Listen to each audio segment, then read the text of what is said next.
The fifth episode of the seventh season left a lot of people wondering in which direction the show will go after that, and what is going to be the future role of Evil Morty. A lot of people question his role in the series, and today I decided to talk about it. Right now, we have a somewhat similar situation as we had back in the finale of the fifth season. Evil Morty has achieved his goal. He escaped the central finite curve, which made it feel like his character had served its purpose. There were a lot of people who thought that his story was done and there was nothing else to see from him, but the fifth episode of the seventh season changed those minds. Evil Morty had achieved his goal. He escaped the central finite curve, which made it feel like his character had served its purpose. We can see that Evil Morty still has a lot to offer to the story. Every single time when he appears in the series, he is stealing the show. Even though that episode also consisted of Rick Prime, the show's arguably biggest villain, almost all the attention still went to Evil Morty, and it is no wonder why. He is truly a special character in this series. He is not like a Morty we are all familiar with. His superior intelligence and emotional maturity make his character extremely likable and appealing. He was the main reason why Rick C-137 was even able to take down Rick Prime, and the team-up between them was one of the best moments in the entire series. At the end of the episode, he begrudgingly admits, having gotten the chance to work with him, that Rick C-137 has proven himself different from other Ricks. He muses he could find that useful one day, though he reiterates his warning that they not come after him as he leaves. This was the obvious hint that his character is not done yet, and he will definitely be back in the story.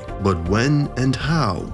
I think I have a good idea on that. For the beginning of September, Adult Swim gave us the titles and brief descriptions of episodes from Season 7. It gave us some clues about what to expect from these episodes and about what those episodes will end up being. Right now there are 4 episodes left this season. Wet Quat Amortican Summer, Rise of the Numericons, the movie, Mort Ragnarok, and Fear No Mort. The first one will most likely involve Summer, and based on his description, high school bruh, Morty and Summer hang out in this one, we can pretty much assume that Summer and Morty are going to be the main centers of the episode. It will most certainly be about their high school, which makes sense because it has been a while since we last visited Harry Herpson High School. I don't really know what will happen there, but I do think it'll be important for the lore. The next one is going to be about the battle between Numericons and Alphabetricons. We have seen a small teaser about this battle in a post-credit scene of the Get Swifty episode. Finally, Water T will most likely make his return in the series. I am very hyped for this episode because I really like the concept of their battle and wonder what role Rick and Morty are going to have. Due to Water T helping them from the heads, I feel like they will side with the Alphabetricons since Rick and Morty might feel indebted to him. However, the episodes that I am most hyped about are the last 2 episodes, Mort Ragnarok and Fear No Mort. I feel like these 2 episodes will be a direct continuation of each other, similar to how it was done in the 5th season. The last 2 episodes, Forgetting Sarek Mortshall and Rick Mirai Jack, were basically one episode but divided into 2. I feel like the same is going to be here. Fear No Mort and Mort Ragnarok are going to be one whole episode, which will be divided into 2 separate ones. Because of the title and description of the 9th episode, which says, "Heaven is for real, bro. I saw it, bro," I think we're gonna see the death of several characters in that episode. But since Rick Prime, the big bad of the series, is gone, the 2 episodes seem to be somewhat pointless without a big antagonist. Who are Rick and Morty gonna fight now?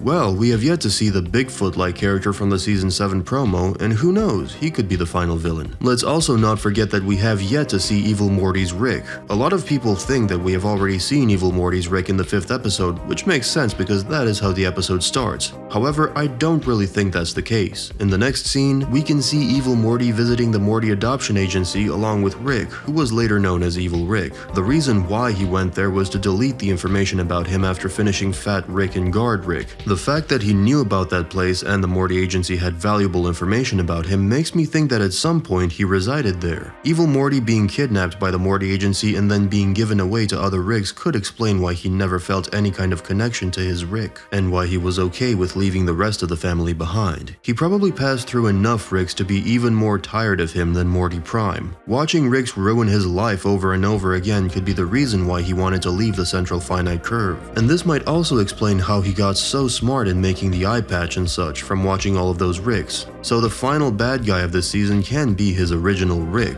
In any case, I am sure Evil Morty will be back for these 2 episodes. He even teased his comeback at the end of the 5th episode. He will most likely be forced to join Rick C-137, similar to how he had to do that in the 5th episode, but I don't think his character will be exactly the same as was shown in that episode. I don't know if you noticed, but in every single episode where he appears, he is depicted as very different from the previous encounter. For example, when he first appeared in the series, in the finale of the first season, he was not the main focus. He was shown to be just an average Morty who blindly follows his Rick. It was the end of the episode that showed us his true self and how he was the mastermind behind everything. The next time when we meet him is in the third season. In that episode, we are shown his ambitious and manipulative sides. Due to his smart decisions, he managed to become the president of the Citadel.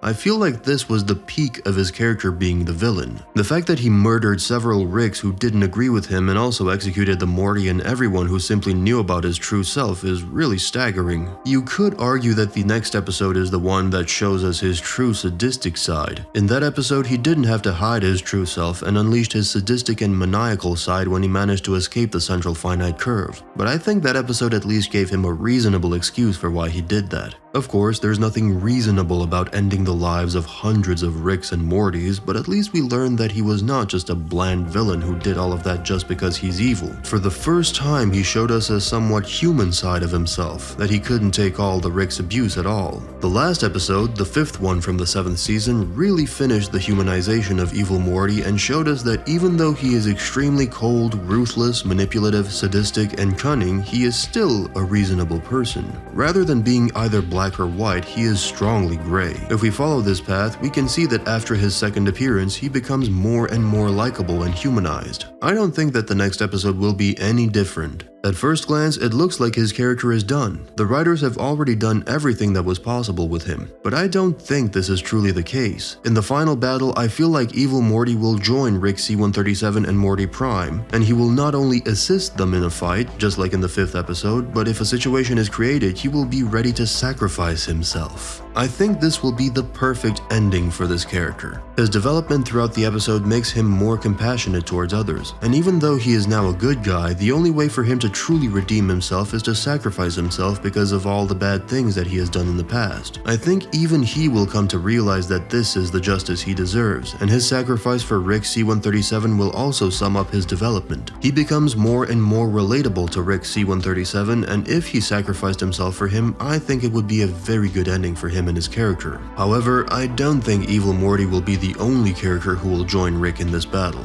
In the season promo, Summer mentioned that the old characters would make their comeback in the series, and we somewhat see that in the first episode, where a bunch of old friends of Rick, Bird Person, Squanchy, Gearhead, Mr. Poopy Butthole, and Gene reunited for Poopy Butthole's drinking problem. I think this episode was good to show on what kind of stance the old friends were because, for example, the last time when we saw Squanchy, we didn't know if he was alive or not. Gearhead and Bird Person didn't leave Rick on the best of terms either, so it was good to show us that they are still on good terms, and I think them reappearing in the final battle makes so much more sense before that episode. I also think that Water Tea might also join them, since Rick and Morty will most likely help him too, but I am not too sure about that, since the main reason why Rick and Morty might assist him in a battle could be that they felt indebted to him, and after them helping him, they might feel like they were even, so there's no real reason for Water Tea to join them. I also expect Space Beth to assist Rick as well, since it has been a while since we last saw her in action, even though she basically lives with the family now. Let's not also forget that, just like Rick, she is also the leader of her rebel group, and if their leader joined Rick in a battle, I don't think it's far-fetched to assume that they will join them as well.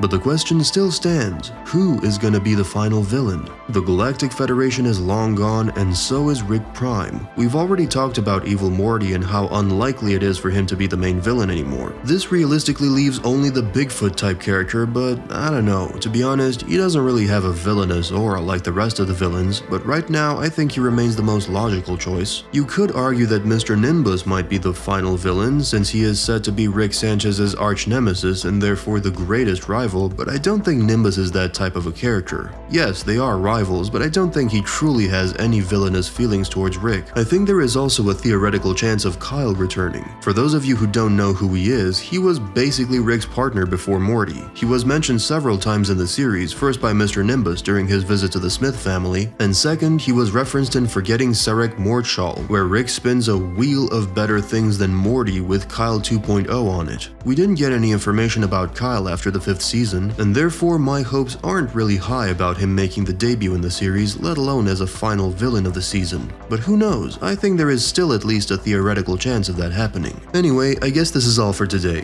What do you think? What will be next for Evil Morty's character? Who's gonna be the final villain of the season? How will the Ragnarok battle go down? Let me know in the comments, like this video, and subscribe to this channel for more. Lonnie Brooks out. Bye.